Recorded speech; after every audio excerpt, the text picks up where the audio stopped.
Dinesh final में पहुंची है। देखिए, आज देश के लिए गर्व करने का दिन है और देश के लिए मेडल जीतने के लिए जो विनेश ने मेहनत की है और उनके जो स्पोर्टिंग स्टाफ ने जो मेहनत की है, क्योंकि कोई भी मेडल जब देश के लिए आता है तो एक अकेला व्यक्ति वहाँ पे भले ही लड़ता हो, लेकिन उसके साथ बहुत सारे लोग उसके सपोर्ट में, उसके सहयोग में रहते हैं, चाहे वो फिजियोथेरेपिस्ट हो, चाहे वो डॉक्टर हो, चाहे वो कोचिज हो, चाहे वो परिवार हो, चाहे वो देशवासी हो। हर किसी की आश उम्मीद और हर किसी का सहयोग सपोर्ट रहता है, तब जाकर एक खिलाड़ी कहीं मेडल जीतता है। और मैं मानती हूँ आज ये बड़े खुशी का दिन है कि विनेश से जो है फाइनल में पहुंची है। ऐसा पहली बार हुआ है कि भारत के अंदर महिला रेसलर जो है पहली बार फाइनल में पहुंची है, तो मैं इसके लिए विनेश को बधाई देती हूँ और सभी देशवासियों को भी बधाई, शुभकामनाएं देती हूँ। परिवार में किस वहाँ पे करीब 19,000 इंडियन नेशनल्स हैं, कैसे देखते हैं आप सिचुएशन को? जल्द से जल्द वहाँ पे स्थिरता हो और पीस बहाल हो।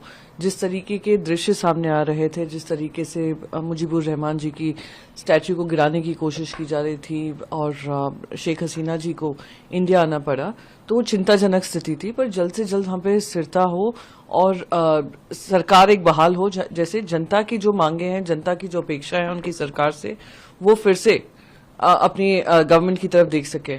क्योंकि अगर वहां पे अस्थिर सिचुएशन रहेगा तो वो सभी के लिए हानिकारक है, खास करके पूरे रीजन के लिए हानिकारक है। कल उनके सुमोटो स्टेटमेंट में भी जयशंकर जी ने बताया कि कैसे 19,000 हमारे इंडियंस हैं, जिसमें से काफी संख्या में हमारे स्टूडेंट्स हैं, तो कैसे जल्द से जल्द उनको वापस देश में लाया जाए या उनके लिए एक सेफ एनवायरनमेंट बना जाए जब तक वो वापस देश नहीं लौटते हैं। इन सारी चीजों पे सरकार ध्यान देगी, यही सरकार से उम्मीद है। बहुत गर्व हो रहा है क्योंकि हिंदुस्तान 1 अरब 40 करोड़ की आबादी वाला देश है और ये हमारे सिस्टम की कमी समझ लीजिए। खिलाड़ियों की कोई कमी नहीं, इतने बड़े देश में खिलाड़ी बहुत ज्यादा मिल सकते हैं, लेकिन सिस्टम कहीं ना कहीं पंगु हो रखा है, जिसकी वजह से हम सूरीनाम जैसे देशों से पीछे रह रहे हैं, जिनकी आबादी हमारे एक स्टेट के बराबर भी नहीं है। लेकिन ये बड़ी बात है कि मनु भाकर ने और जसपाल ने मिल करके, दोनों ने अभी पीछे 10 साल से काम कर रहे थे, पिछले ओलंपिक में नहीं जा पाया, और इस समय मनु भाकर ने खुद जसपाल को बुला करके बोला मेरे को 1 साल का टाइम दे दिया, और इन्होंने दोनों ने मिल करके रात दिन मेहनत करी है, अपने खान पान से लेकर के, अपने ट्रेनिंग शेड्यूल से लेकर के, कंपटीशन से लेकर, ट्रायल से लेकर के, और आज उसका रिजल्ट मिल गया है। पॉइंटों से पीछे रह गई है, पॉइंट 1 से पीछे रह गई है स्पोर्ट्स में और एयर पिस्टल में, और आने वाला भविष्य अच्छा है। और ये बड़े ऐतिहासिक विजय है कि किसी एक महिला ने एक ओलंपिक में 2 मेडल लिए है, और एक महिला नहीं, एक एथलीट नहीं, किसी भी एथलीट ने आज तक जो है एक ओलंपिक में 2 मेडल नहीं लिए। और शूटिंग में तो पहली महिला ही है, ये शूटिंग में अभी तक कोई मेडल नहीं आया था महिलाओं का। ये बड़ी बात है, देश के लिए भी गौरव की बात है कि टैलेंट की कमी नहीं है, हम बताते हैं टैलेंट की कमी नहीं है। और ये देखिए सिस्टम कितना पंगु हो रखा है कि जसपाल को उसका कोच बना करके नहीं भेजा, मनु भाकर का प्राइवेट कोच बनकर गया था, विलेज में उसको रहने नहीं दिया, अलग से होटल लेके रहा। तब भी अगर ये अचीवमेंट है तो सरकार को सोचना चाहिए, जो अच्छे, जिन्होंने अच्छी उपलब्धियां अपने टाइम पे कॉमनवेल्थ रिकॉर्ड बनाए, एशियन गेम्स के रिकॉर्ड बनाए, वर्ल्ड चैंपियनशिप जीती है, उनको अगर मौका देंगे तो इस प्रकार से और खेलों में भी अच्छा होगा। क्योंकि ये खेलों में जो राजनीति घुसी हुई है, पॉलिटिकल जो ये लोग घुसे हुए हैं, उनको बाहर करें। पीटी उषा बैठी हुई है तो कम से कम एक खिलाड़ी ओलंपिक में बैठा हुआ, उसको भी ये सोचना चाहिए कि हमको अच्छे जो कोच है, जो एथलेटिक्स से रिटायरमेंट हो गए हैं, जिनके पास अनुभव है, उनको लगाया जाए। बहुत बहुत खुशी हो रही है जिस तरीके का स्वागत किया गया एयरपोर्ट पे भी और यहाँ होटल में भी, लीला पैलेस। मुझे बेहद खुशी है कि लोगों से इतना सारा प्यार मिल रहा है और इतना सपोर्ट कर रहे हैं, और मैं उम्मीद करती हूँ कि आगे भी ये यूं ही बरकरार रहेगा। मैं भी यूं ही मेहनत करती रहूंगी और अपना बेस्ट देती रहूंगी। तीसरे मेडल से चूक गया, थोड़ा बहुत दुख हो रहा होगा, हमको भी दुख रहा, क्या कुछ आगे की प्लानिंग क्या कुछ है? जी, मैं उसको लेकर सिर्फ इतना सोचती हूँ कि अब मैं घर लेकर आई हूँ तो 2 मेडल और बहुत सारा इंस्पिरेशन और मोटिवेशन आगे और मेहनत करने का। जी, क्या कुछ चल रहा था उस टाइम पे जब दिमाग में पैटर्न थर्ड वीक हुआ है, सेकंड आने वाला था, क्या कुछ प्लानिंग चल रही थी दिमाग में? उस समय में तो सिर्फ कोशिश कर रही थी मैं कि अच्छे से अच्छा हो, जितना अच्छा हो सके मैं बस कोशिश करती रहूं प्रदर्शन करने का, और जो मेरी टेक्निक है बस उसको फॉलो करूं। तो इतना ज़्यादा मेडल के बारे में नहीं सोच रही थी, बस कोशिश कर रही थी कि अच्छा करूं। तो आपने कहा था आलू के पराठे खाओगे और आके आलू के जी, कैसा लग रहा है? बहुत अच्छा लग रहा है क्योंकि बहुत लंबे समय से मैंने इंडियन खाना नहीं खाया था अच्छे से, और यहाँ पहले ही स्वागत में मुझे आलू के पराठे और बहुत सारे और व्यंजन खाने को मिले, तो बहुत अच्छा लगा। तो अभी क्या रेस्ट मोड में जाएगी मनु, या थोड़ा दोबारा जो है चालू करेंगे? जी, कुछ समय के लिए थोड़ा सा रेस्ट, उसके बाद से वापस फिर ट्रेनिंग शुरू करूँगी। जी मनु, एक बार मुझे मम्मी ने कहा था कि आप बीबीटी पे रुकती थी जब भी जाती थी, अब बीबीटी पे कार देखती थी, तो कार मम्मी नहीं रही थी, कौन दिखा रहे सब जानना चाहते हैं कि मनु को खरीदी। मुझे दरअसल कार्स बहुत पसंद है, स्पोर्ट्स कार्स, सुपर कार्स। हालांकि इंडिया में ड्राइव करना इतना आसान नहीं है, बहुत ही मुश्किल है, ग्राउंड क्लियरेंस बहुत कम होता है, और बट मुझे बहुत सारी कार्स हैं जो मुझे बहुत पसंद है और मेरी एक ऐसी लिस्ट है, बट आई थिंक उनमें से पोर्शे है जो मुझे बेहद पसंद है, और मतलब हर सेगमेंट में कुछ हैं, BMW की कुछ कार्स हैं, मर्सिडीज के कुछ कार्स हैं, और रेंज रोवर के कुछ कार्स हैं, तो आई थिंक हर ऑडी के हैं, तो आई थिंक हर एक सेगमेंट में कुछ कार्स तो ऐसे होते हैं कि भाई ये बहुत अच्छी है। लास्ट क्वेश्चन ये दिमाग में आता है, पहली प्लेयर बनी हो जिसने ओलंपिक में 2 मेडल जीते हैं, तो इसको कंट्रोल कैसे किया चीज़ को कि नहीं अभी ज़्यादा खुशी होती है मेडल चल रहे हैं? तो मेरा सोशल मीडिया काफ़ी लंबे समय से बंद था, लगभग 1.5-2 महीने से, तो मैंने कुछ भी देखा ही नहीं कि इंडिया में क्या हो रहा है, किस तरीके का माहौल है ओलंपिक्स को लेकर।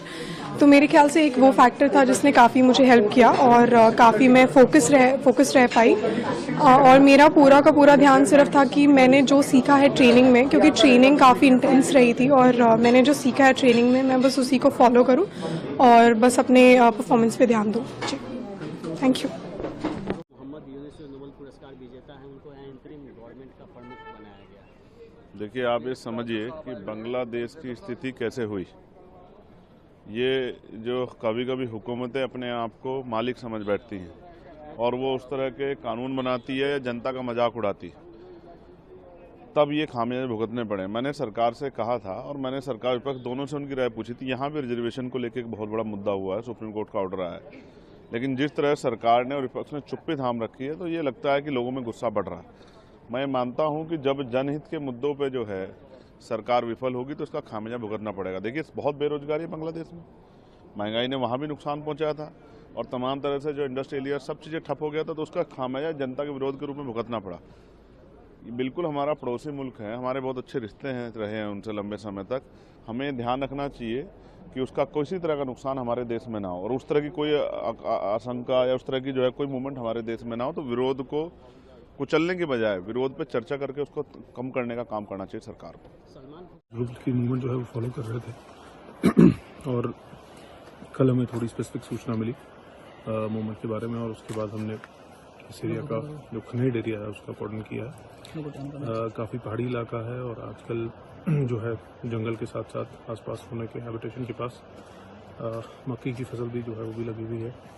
तो इसके चलते जो है हमारा जो कॉर्डन है वो बड़ा डेलिब्रेट तरीके से चला, और कल मॉर्निंग में हमने जो ऑपरेशन लॉन्च किया था फॉर्मली, उसके चलते फिर शाम को तकरीबन 4:30 बजे जो है टेररिस्ट के साथ कांटेक्ट हुआ, और उसके बाद तकरीबन 2 घंटे में दो बार जो है कांटेक्ट इस्टेब्लिश किया गया। अभी भी जो हमारी खबर है कि एक ग्रुप जो है वो हमारे कॉर्डन के अंदर फंसा हुआ है, और उसी के चलते यहाँ पे आज दूसरे दिन का ऑपरेशन जो है चल रहा है।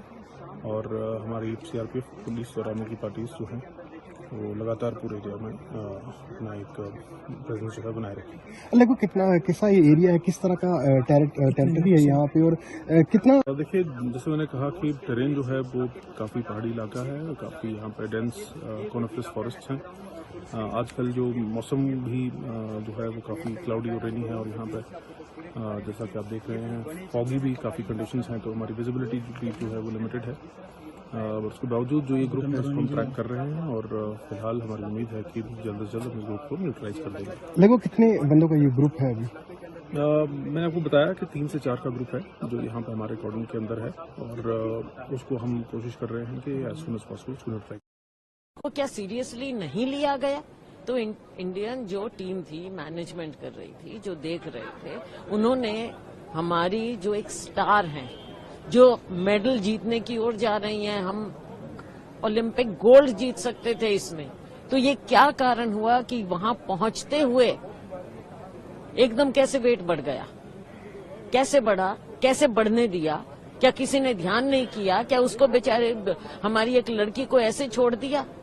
तो ये क्या कारण है? इसके ऊपर तो भारत सरकार को, जो ये पूरे हमारे वो हैं ओलंपिक के जो मैनेजमेंट है, उनको जवाब देना पड़ेगा कि ऐसे कैसे एक बच्ची जो कि जीतने जा रही थी, इतनी मेहनत की है, जिसको आपने सड़कों तक पे घसीटा और यहाँ तक वो पहुंची, देश के लिए लड़ रही हैं, वो उसके साथ ऐसी स्थिति पैदा कैसे होने दी आपने? इसका जवाब देना पड़ेगा। मैम, जो 3 बाउट उनके रहे कल, जिस तरह की परफॉर्मेंस रही, उसके बाद ये सेटबैक है पूरे जो रेसलिंग, ये पूरे देश के लिए है, पूरे देश के लिए है, विमेन एथलीट्स के लिए, सभी एथलीट्स के लिए। ये तो फिर किसी के साथ भी कुछ भी हो सकता है, तो क्यों नहीं इस बात को बारीकी से देखा गया? निश्चित रूप से दुर्भाग्यपूर्ण है कि हमारे पड़ोस में इस तरह से राजनीतिक अस्थिरता आई है, एक चुनी हुई सरकार को इस तरह से गिराया गया है। मैं मानता हूं कि निश्चित ही व्यक्ति जो है सब कुछ चुन सकता है, अपना पड़ोसी नहीं चुन सकता। इसलिए जो पड़ोस में जिस तरह की परिस्थितियां बनी है, भारत सरकार बहुत विजिलेंट है और उसको देख रही है, कहीं किसी तरह का उसका दुष्प्रभाव भारत में न हो, उसके लिए हम जागरूक हैं। लेकिन मैं ये मानता हूं कि क्योंकि भारत में सम्माननीय नरेंद्र मोदी जी के नेतृत्व में जिस तरह से भारत की सीमाएं सुरक्षित हुई हैं, जिस तरह से भारत में आंतरिक शांति स्थापित हुई है, भारत में आतंकवाद लगभग समाप्ति के दौर पर है, भारत से नक्सलवाद सिमटते सिमटते 4 जिलों तक रह गया, और ऐसे में जो भारत में जिस तरह का वायुमंडल बना है, हम समर्थ हैं, सक्षम हैं, और आने वाले समय में भारत के हितों को पे समझौता किए बिना भारत की प्रगति और जो है भारत की उन्नति के लिए कमिटेड है। बांग्लादेश के बाद जो बांग्लादेश में है, तो ऐसे हालत भारत में हो जाएंगे, लोग प्रधानमंत्री आवास में पहुंच जाएंगे, क्योंकि जो नीतियां हैं वो जो इनकी नीतियां उसके कारण है। देखिए, उनको समझना चाहिए कि मोदी जी का देश है, ये भारत है, भारत है, मोदी जी हैं। इस प्रकार के फ्रस्ट्रेटेड नेता बयान देकर अराजकता फैलाने की कोशिश कर रहे हैं, मेरा ख्याल है उन्हें शर्म आनी चाहिए। भारत की तुलना ये मूर्खतापूर्ण। एक तो नसरुद्दीन साहब वगैरह कहते थे पहले कि भारत में डर लगता है, क्योंकि बांग्लादेश की प्रधानमंत्री शरण ले रही है, आपको क्या लगता है? मुझे लगता है कि उन सब लोगों को समझ में आ गया जो पाकिस्तान की तारीफ करते हैं, जो बांग्लादेश जो बिल्कुल एकदम पाकिस्तान के मुख बनकर भारत के अंदर रह रहे थे, उन लोगों को समझ में आ गया कि भारत की स्थिति क्या है, बांग्लादेश की स्थिति क्या है, पाकिस्तान की स्थिति क्या है। भारत बहुत मजबूत देश है, भारत के नेता प्रधानमंत्री नरेंद्र मोदी जी बहुत मजबूत नेता हैं, और इसलिए भारत में इस प्रकार की अराजकता की बात करना निंदनीय है। इसका मामला देखिए, कुछ कहने के लिए कुछ बचा नहीं मेरे पास। जो आज थी सारे देश की थी, गोल्ड मेडल पर, और नजदीक जाके वो तो डिस्क्वालीफाई कर दी। मैं तो माँ बाप मेरे को तो दुख है, लेकिन सारे हिंदुस्तान को इस चीज़ का बड़ा दुख है, जिसने पूरी आस उम्मीद थी जो गोल्ड मेडल किया, और वो नजदीक जा करके जो हो गया, तो सारे देश को दुख है चीज। ऐसा कोई रूल है जो 100 ग्राम वजन बढ़ने से? देखिए, जो मेरे को पता लगा, बजरंग योग संहिता से बात हुई थी, तो 150 ग्राम वजन फालतू था, वो वजन नहीं आया ना, तो इस वजह डिस्क्वालीफाई कर दी। कहीं ना कहीं आस है। देखिए, वो तो जो फेडरेशन जो वहाँ के जो अध्यक्ष हैं वही फैसला करेंगे, जो वहाँ कुश्ती लड़ा रहे सिर्फ उनके हाथ में। सब क्या फेडरेशन या सरकार को बीच में नहीं आना चाहिए? देखिए, जो रूल के हिसाब जो बना रखा है, क्या रूल बना रखा है, छूट दे रखी है कि नहीं छोड़ते इतने वजन की, तो वो जो आगे जो खिला के जो हैं, जो कुश्ती के जो वहाँ जो वह जो वहाँ फैसला लेंगे इसके बारे में, वो तो ना कोई सरकार कर सकती, सिर्फ वही कर सकते हैं वहाँ जो बैठे हैं, जो कुश्ती लड़ा रहे हैं। देशवासियों को क्या कहना चाहेंगे आप? देशवासियों को क्या कहना चाहेंगे? देशवासियों में जो आस उम्मीद थी, जो ये डिस्क्वालीफाई होगी, तो सबको दुख है, लेकिन मैं विश्वास देता हूँ आगे और जो मेहनत करेंगी और जो देश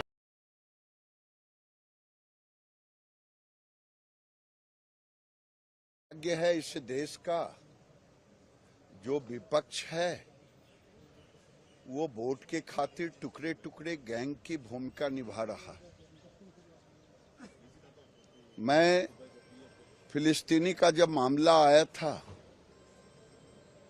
हम लोगों ने तो समर्थन किया था कि फिलिस्तीनी का पहले ही से भारत समर्थन करता है,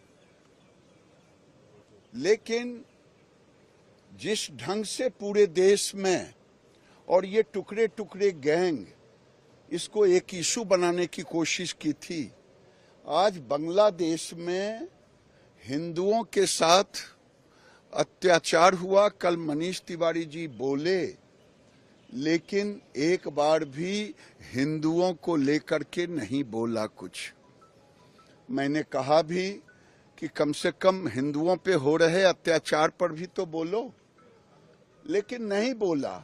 आज अगर सलमान खुर्शीद के विषय में आप कह रहे हो कि उन्होंने कहा कि भारत भी हो सकता है, भूले नहीं, ये भारत है, गणतंत्र की जननी है, लोकतंत्र की सबसे बड़ी ताकत है।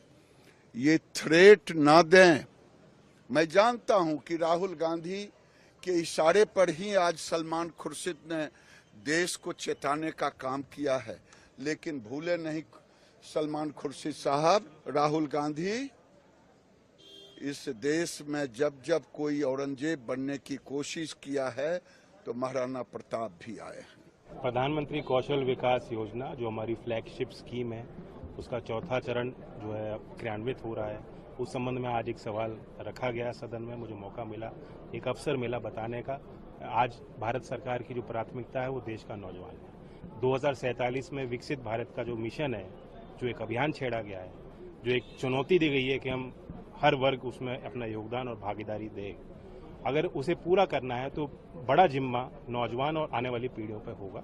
उन्हें हमें उसके लिए तैयार करना है। अभी मौजूदा सत्र में जो बजट भी आया उसने बहुत प्रभावशाली प्रावधान है, बहुत एस्पिरेशनल चीज़ें हैं, खासतौर से यूथ एजुकेशन, स्किलिंग और एम्प्लॉयमेंट। अब तक PLI स्कीम चल रही थी, प्रोडक्शन लिंक्ड इंसेंटिव दिया जा रहा था, अब एम्प्लॉयमेंट लिंक्ड इंसेंटिव दिया गया है। 1961 से देश में अप्रेंटिसशिप कानून है, अप्रेंटिसशिप की योजनाएं चल रही हैं, हायर एजुकेशन डिपार्टमेंट चलाता है, कौशल विकास मंत्रालय चलाता है। अब इंटर्नशिप की बात, टॉप 500 कंपनीज में नौजवानों के लिए लाल कालीन बिछेगा, उनके लिए रास्ते और दरवाजे खुलेंगे। तो ये सारी बातें हमने रखी। बहुत दुख हुआ और कल उनको देखते हुए एक तरह से आंसू आ रहे थे, क्योंकि उनका इतनी मेहनत और इतनी तपस्या उन्होंने की है यहाँ तक पहुँचने के लिए, और उनके अंदर जज्बा है, हिम्मत वाली हैं, आसान काम नहीं है। ये खिलाड़ी और सैनिक जितनी तपस्या और मेहनत इस वर्ग के लोग करते हैं, आम लोगों के बस की बात नहीं है। पूरा देश उनके साथ है और मुझे लगता है कि भारत सरकार भी इसे प्राथमिकता दे रही है। प्रधानमंत्री जी ने भी इसका संज्ञान लिया है, निर्देश दिए हैं। इसका अपील प्रक्रिया जो होगी उसको किया जाएगा।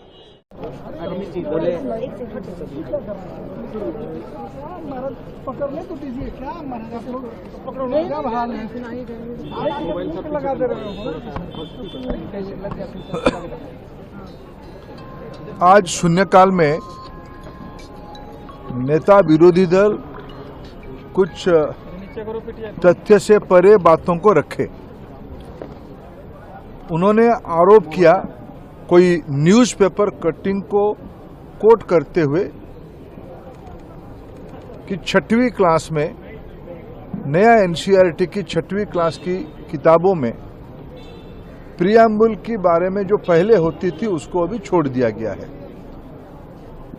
मैंने हाउस की अध्यक्ष जी की अनुमति से विषय को स्पष्टता किया। अभी NCERT के द्वारा नए पाठ्य पुस्तक 6वीं क्लास की आ चुकी है। सारे किताबों में संविधान की preamble, fundamental duties, fundamental rights, national anthem, सारे विषयों को पिछले दिनों में जितने किताबों में रहते थे उससे ज्यादा किताबों में रखा गया है। कांग्रेस पार्टी अपने हताश के कारण, जिन्होंने संविधान को सबसे ज्यादा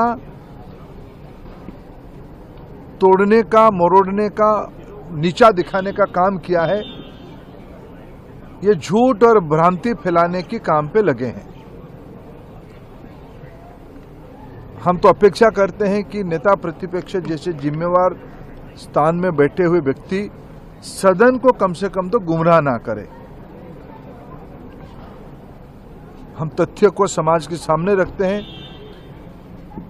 मोदी जी की सरकार संविधान के प्रति प्रतिबद्ध है, संविधान के प्रति कमिटेड है और हम शिक्षा व्यवस्था में भी संविधान की मूल तत्वों को, राष्ट्रीय शिक्षा नीति ने स्पष्ट कहा है, संविधान की मूल तत्वों को तरह तरह की प्रकार से पाठ्य पुस्तकों में और पाठ्य पुस्तक के अंदर लाया जाएगा।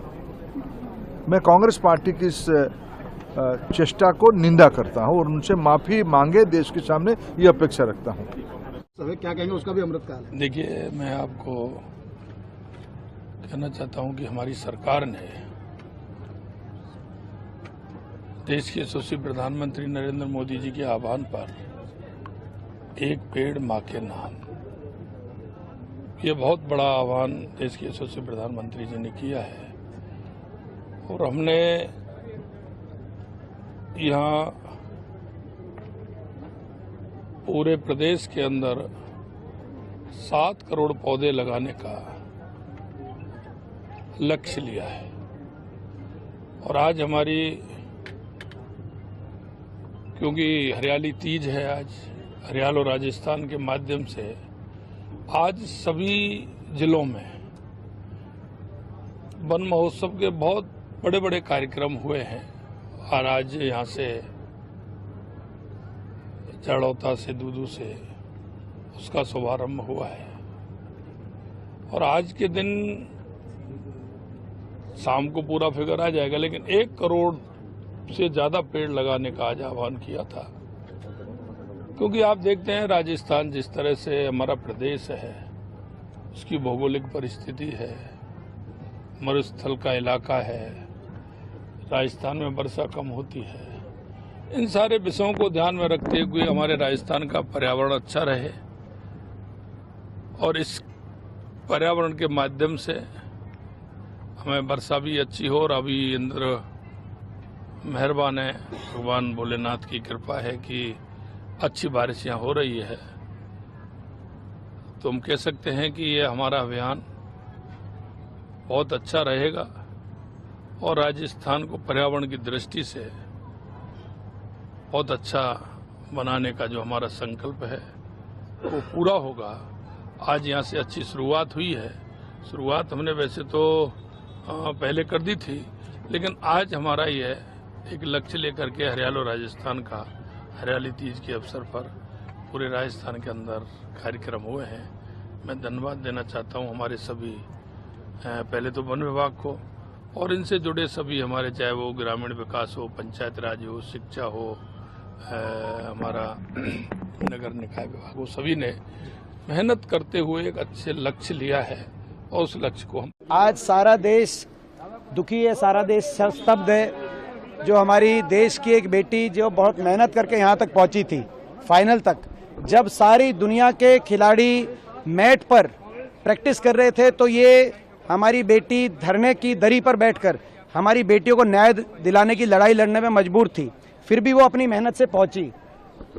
ये कहाँ चूक हुई, किस स्तर पे चूक हुई, अधिकारियों की क्या कोई जिम्मेदारी नहीं होनी चाहिए, इन सब को लेकर पूरे देश के मन में कई प्रश्न हैं जो पूरा देश पूछना चाहता था। आज मंत्री जी के जवाब में इन बातों पे कोई प्रकाश नहीं डाला गया। वो तो केवल ये बताते रहे कि क्या किया सरकार ने, लेकिन सरकार ने क्या नहीं किया। इन बेटियों का अपमान करने के लिए वो देश ने देखा है।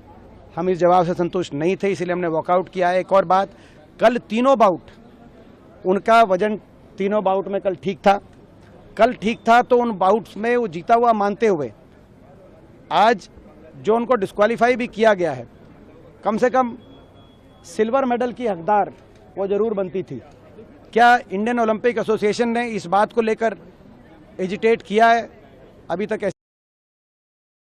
ये एक तरह के इंटरनेशनल लेवल का ये पॉलिटिक्स है विनेश फोगट देश के लिए स्वर्ण पदक जीतने के कगार पे थे, लेकिन जिस उद्देश्य से उनको हटाया गया वो पूरा खेल का पॉलिटिक्स वहाँ खेला गया। देश का भी दबाव उसमें कम पड़ रहा है। हमारी जो देश की लीडरशिप है उनका वर्ल्ड लेवल पे क्या स्थिति है मुझे पता नहीं, लेकिन बिल्कुल जो विनेश फोगट को जिस तरह से हटाया गया ये देश के लिए तकलीफदायक है। प्रधानमंत्री ने भी ट्वीट किया। अरे ट्वीट करने से ज़्यादा वो लेवल पे बात करके विनेश फोगट को खेलने के लिए मौका मिलना चाहिए, यही हमारी भूमिका है। आज कांग्रेस की बैठक। विनेश फोगाट जो है ओलंपिक के रेस से बाहर हो गई है क्या देखिए, आप प्रधानमंत्री ने बात भी करी है। ये जो विनेश फोगाट का मुद्दा है इससे हम सबको बहुत दुख है, बहुत बड़ा झटका लगा है, क्योंकि मुझे पूरा विश्वास था कि वो गोल्ड मेडल जीतती और ये सरासर अन्याय है। और मुझे लगता है कि इसके हमें जो इंटरनेशनल ओलंपिक कमेटी है उसको भारत सरकार के खेल मंत्रालय को बात करनी चाहिए और इस मुद्दे पे पूरी लड़ाई लड़नी चाहिए। 100 ग्राम वजन ज्यादा बता के इस तरह से बाहर हो जाना, तो ये चीज आप पहले कर सकते थे जब शुरुआत हुई थी गेमों की, फर्स्ट राउंड में बात हो सकती थी है? और इसके बाद जब वो सेमीफाइनल क्लियर करके फाइनल में पहुंच नहीं, जहां उनके चैंपियन होने की पूरी उम्मीद थी, उस समय ये सब होना, उनको 100 ग्राम कम करके बताना, ये जो है बहुत ही रहस्यमय लगता है। मुझे लगता है इसकी पूरी जांच की मांग करनी चाहिए, इस पर पूरा विरोध दर्ज कराना चाहिए इंटरनेशनल ओलंपिक एसोसिएशन को, और हमें पूरी लड़ाई विनेश फोगाट की लड़नी चाहिए। उस लड़की के साथ लगातार अन्याय हो रहा हो, चाहे देश में हो या विदेश हो। सर, प्रधानमंत्री ने बात भी करी है इंडियन ओलंपिक एसोसिएशन के पदाधिकारियों से, उनकी चेयरपर्सन से। हाँ, तो मैं प्रधानमंत्री से अपील करता हूँ कि इस मामले को जो है प्रमुखता से वो लें और जो है और विनेश फोगाट को न्याय दिलाना चाहिए। सर, एक महत्वपूर्ण बात, क्योंकि ये जब फाइनल में वो आ गई तब तो और जो बारीकियों से चीजों पर नजर रखनी चाहिए, वहां पर इस तरीके की लापरवाही कैसे हुई है, क्या आपको लगता है इसको? नहीं, वो तो इंटरनेशनल ओलंपिक एसोसिएशन को तो करने चाहिए, खासतौर से हमारे जो कुश्ती महासंघ के अधिकारी हैं उनसे भी जो उन पर भी कड़ी कार्रवाई होनी चाहिए कि उन सब बातों का ध्यान क्यों। विनेश फोगाट जो है ओलंपिक के रेस से बाहर हो गई है क्या देखिए, आप प्रधानमंत्री ने बात भी करी है। ये जो विनेश फोगाट का मुद्दा है इससे हम सबको बहुत दुख है, बहुत बड़ा झटका लगा है, क्योंकि मुझे पूरा विश्वास था कि वो गोल्ड मेडल जीतती और ये सरासर अन्याय है। और मुझे लगता है कि इसके हमें जो इंटरनेशनल ओलंपिक कमेटी है उसको भारत सरकार के खेल मंत्रालय को बात करनी चाहिए और इस मुद्दे पे पूरी लड़ाई लड़नी चाहिए। 100 ग्राम वजन ज्यादा बता के इस तरह से बाहर हो जाना, तो ये चीज आप पहले कर सकते थे जब शुरुआत हुई थी गेमों की, फर्स्ट राउंड में बात हो सकती थी है? और इसके बाद जब वो सेमीफाइनल क्लियर करके फाइनल में पहुंच नहीं, जहां उनके चैंपियन होने की पूरी उम्मीद थी, उस समय ये सब होना, उनको 100 ग्राम कम करके बताना, ये जो है बहुत ही रहस्यमय लगता है।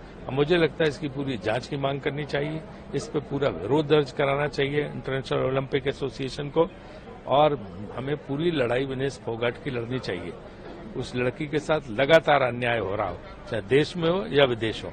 सर, प्रधानमंत्री ने बात भी करी है इंडियन ओलंपिक एसोसिएशन के पदाधिकारियों से, उनकी चेयरपर्सन से। हाँ, तो मैं प्रधानमंत्री से अपील करता हूँ कि इस मामले को जो है प्रमुखता से वो लें और जो है और विनेश फोगाट को न्याय दिलाना चाहिए। सर, एक महत्वपूर्ण बात, क्योंकि ये जब फाइनल में वो आ गई तब तो और जो बारीकियों से चीजों पर नजर रखनी चाहिए, वहां पर इस तरीके की लापरवाही कैसे हुई है, क्या आपको लगता है इसको? नहीं, वो तो इंटरनेशनल ओलंपिक एसोसिएशन को तो करने चाहिए, खासतौर से हमारे जो कुश्ती महासंघ के अधिकारी हैं उनसे भी जो उन पर भी कड़ी कार्रवाई होनी चाहिए कि उन्होंने सब बातों का ध्यान क्यों नहीं रखा। मान खुर्शीद ने जिस तरह से कहा कि बांग्लादेश में जो स्थिति है कमोबेश भारत में उसी तरह की स्थिति हो सकती है। 3 बार लगातार हार देखने के बाद कांग्रेस की मानसिक स्थिति ऐसी है कि देश को अराजकता में झोंकना चाहती है।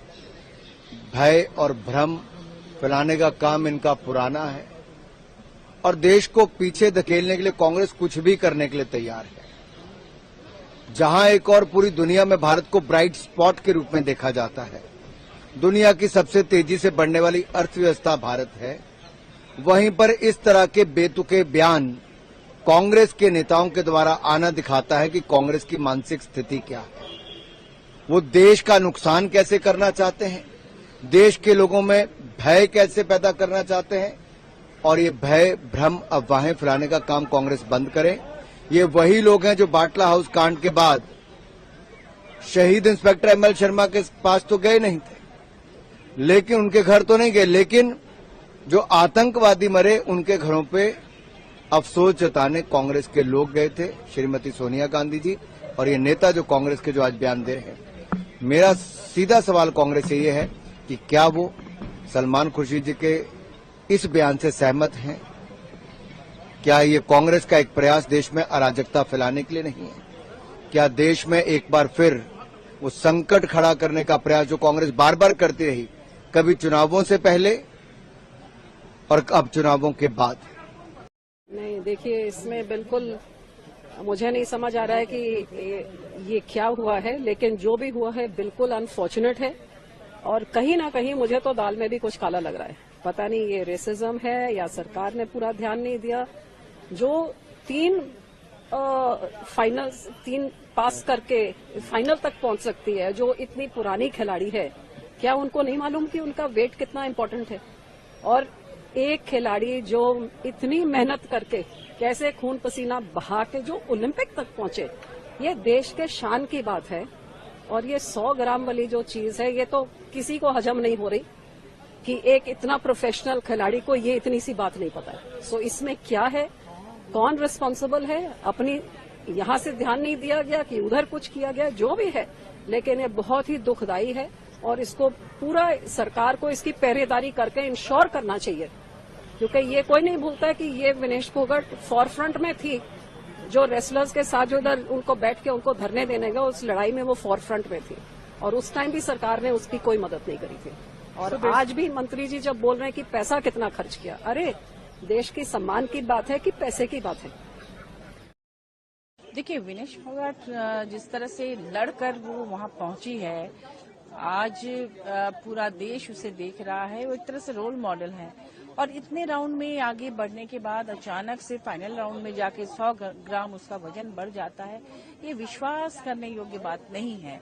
उसकी टीम क्या कर रही थी, मैनेजर क्या कर रहे थे, उसके पीछे जो सरकारी सहयोगी रहते हैं वो क्या कर रहे थे? कहीं ना कहीं विपक्ष को इसमें कोई साजिश की बू आती है, इसकी जांच होनी चाहिए। और क्योंकि उसके जीतने पर सरकार पर भी कहीं ना कहीं लोग सवाल उठा रहे थे, क्योंकि सरकार जिस तरह से उसका साथ सरकार ने नहीं दिया था शुरुआती दिनों से, जो आंदोलन उसने किया और सरकार की जो किरकिरी हुई, उससे सरकार उससे खुश नहीं थी।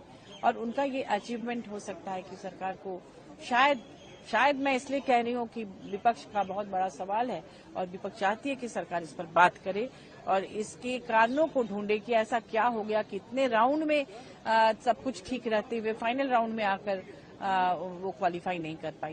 क्या इसी के लिए आप लोगों ने बाइकआउट किया? इसीलिए पूरे विपक्ष ने आज बॉयकॉट किया है और हम लोग अभी।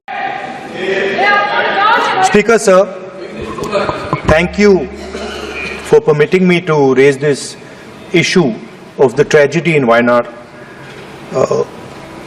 I visited Wayanad with my sister some days back, and I saw with my own eyes the devastation, the pain and suffering that resulted from this tragedy. Almost 2 kilometers of the hill had just collapsed, and almost a river of stones, river of mud had come down, and more than 400 people, more than 200 are dead and vast number are missing, but the eventual casualty is going to be 400 plus is what it seems. I'd like to commend the work of the union and state government, of NDRF and SDRF, of the Army, Navy and Coast Guard, district administration, forest department, fire and rescue, health personnel, and assistance also from the states Karnataka and Tamil Nadu. Telangana. It was also nice to see that all communities came together. Everybody came together to help the people. People from different ideologies, different communities, everybody came together and helped. Landslide has cut vital roads and has made it nearly impossible for rescue teams to reach the far reaches. This is, I think, a huge tragedy, sir. And it's a very concentrated tragedy located in one very specific area. So I would urge the Union government to support a comprehensive rehabilitation package for Wayanad, including for building disaster resilient infrastructure and to help the affected communities. I would also like to urge the Union government to enhance the compensation that people are getting. And finally, I would also like to urge the government to declare the Wayanad landslides as a national disaster. Speaker, sir, I saw it with my own eyes, and I've seen many disasters. I've visited many different places where disasters have taken place, but it was very, very sad to see here that in a number of cases, only one member of a family is remaining. Mother, father, grandmother, brother, everybody is dead, and there's only one person remaining. Sometimes the person is a child, sometimes the person is an adult. So it was a real tragedy to see that. And I'd like to also thank the entire House for the support that everybody has given to the people of Wayanad. Thank you. Adaya ji. Speaker साहब, भारतीय wrestler Vinesh Phogat Paris Olympic की स्पर्धा से बाहर होने पर मैं एक वक्तव्य देना चाहता हूँ। भारतीय रेसलर विनेश फोगाट को तय कैटेगरी में ज़्यादा वजन 100 ग्राम होने की वजह से पेरिस ओलंपिक से बाहर होना पड़ा है। विनेश 50 केजी की कैटेगरी में खेल रही थी। स्पर्धा के लिए विनेश का वजन 50 किलोग्राम होना अनिवार्य था। UWW के नियमों और विनियमों के अनुसार सभी प्रतियोगिताओं के लिए संबंधित श्रेणी के लिए प्रत्येक सुबह वजन माप का आयोजन किया जाता है। अनुच्छेद 11 के अनुसार यदि कोई एथलीट वजन माप प्रथम अथवा द्वितीय में भाग नहीं लेता है अथवा असफल हो जाता है तो उसे प्रतियोगिता से बाहर कर दिया जाता है और बिना किसी रैंक के अंतिम स्थान पर रखा जाता है। 7 अगस्त 2024 को 50 किलोग्राम महिला कुश्ती के लिए वजन का निर्धारण 7:15 और 7:30 पेरिस समय के अनुसार रेपोचेज और फाइनल में भाग लेने वाले पहलवानों के लिए किया गया था। विनेश का वजन 50 किलो 100 ग्राम पाया गया, इसलिए वे स्पर्धा के लिए अयोग्य घोषित की गई। इस मामले को लेकर भारतीय ओलंपिक संघ ने अंतर्राष्ट्रीय कुश्ती संघ से कड़ा विरोध भी दर्ज किया है। नेशनल भारतीय ओलंपिक संघ की अध्यक्षा PT उषा भी अभी पेरिस में है। प्रधानमंत्री जी ने स्वयं उसके साथ बातचीत करके उचित कार्यवाही करने के लिए, उचित एक्शन लेने के लिए भी उसको कहा गया है। विनेश मंगलवार 6 अगस्त को 3 मुकाबले जीतकर 50 केजी रेसलिंग ओलंपिक में फाइनल में पहुंचने वाली पहली भारतीय महिला रेसलर बनी थी। सेमीफाइनल में उन्होंने क्यूबा की पहलवान गुजमान लोपेजी को, क्वार्टर फाइनल में यूक्रेन की ओक्साना लिवाच और प्री क्वार्टर फाइनल में वर्ल्ड चैंपियन जापान की यूई सुसाकी को 3-2 से मात दी थी। उन्हें बुधवार 7 अगस्त की रात करीब 10 बजे गोल्ड मेडल के अमेरिकी रेसलर सारा एन हिल्डरब्रांड से मुकाबला करना था। जहां तक उनकी तैयारी हेतु सहायता का प्रश्न है, भारत सरकार ने विनेश फोगाट की उनकी आवश्यकता के अनुसार हर संभव सहायता प्रदान की है। उनके लिए पर्सनल स्टाफ भी नियुक्त किए गए हैं जो अपने क्षेत्र के विशेषज्ञ हैं। उनके साथ हंगरी के विख्यात कोच ओलेर अकोस और फिजियो अश्विनी पाटिल हमेशा रहते हैं। इनको ओलंपिक के लिए इनके अतिरिक्त व्यक्तिगत सहायक स्टाफ जैसे विभिन्न sparring partners, strength of conditioning विशेषज्ञ के लिए वित्तीय सहायता प्रदान की गई, जिसका विवरण इस प्रकार है। ओलेर अकोच कोच के रूप में उसके साथ थे, वैन पैट्रिक लॉम्बार्ड स्ट्रेंथ और कंडीशनिंग विशेषज्ञ, अश्विनी जीवन पाटिल फिजियोथेरापिस्ट, मयंक सिंह गरिया स्ट्रेंथ और कंडीशनिंग विशेषज्ञ, शुभम और अरविंद स्पारिंग पार्टनर। इनको पेरिस ओलंपिक चक्र के लिए कुल 70,45,775 की वित्तीय सहायता दी गई है, जिसका विवरण इस प्रकार है। स्पेन के ग्रेट